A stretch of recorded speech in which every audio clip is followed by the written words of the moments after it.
La question de l'interpellation du vice-premier ministre et ministre en charge des Transports et voies des communications, Jean-Pierre Bemba, était au centre des débats ce jour à l'Assemblée nationale.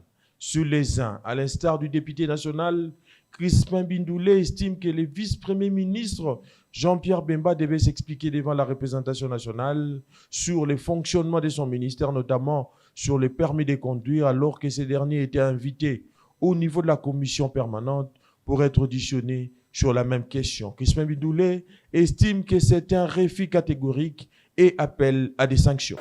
Peu importe, même si on continue à nous il vient répondre à ce niveau ici. Le règlement parle d'une question. C'est par exemple s'il avait déjà répondu à plénière à la question liée au permis de conduire, à ce moment-là, il allait se présenter, pas écrit, il se présente et il dit j'ai déjà répondu à toutes ces questions en plénière. Et normalement, le bureau de l'Assemblée plénière allait constater qu'il avait déjà répondu. Mais en commission technique, non. Ce n'est pas une commission qui ne peut pas se présenter. Je crois que c'est seulement le problème de communication, de compréhension.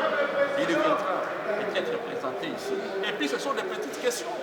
D'ailleurs, pour moi, quand j'ai mis la question, c'est pour lui permettre même d'expliquer à la nation congolaise qu'est-ce qui se passe dans sa tribune. Venir présenter sa politique de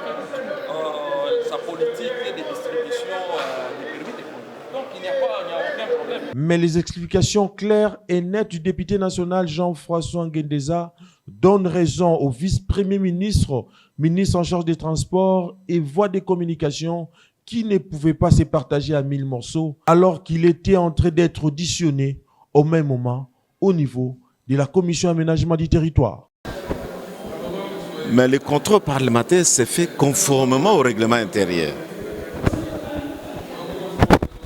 Lorsqu'il y a une question aura avec débat lancée à l'endroit d'un ministre ou vice-premier ministre, en même temps, le ministre ou le vice-premier ministre est invité au niveau de la commission permanente.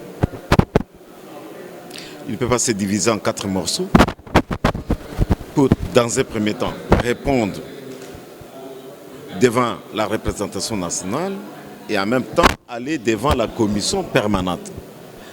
Les commissions permanentes constituent les piliers de la plénière.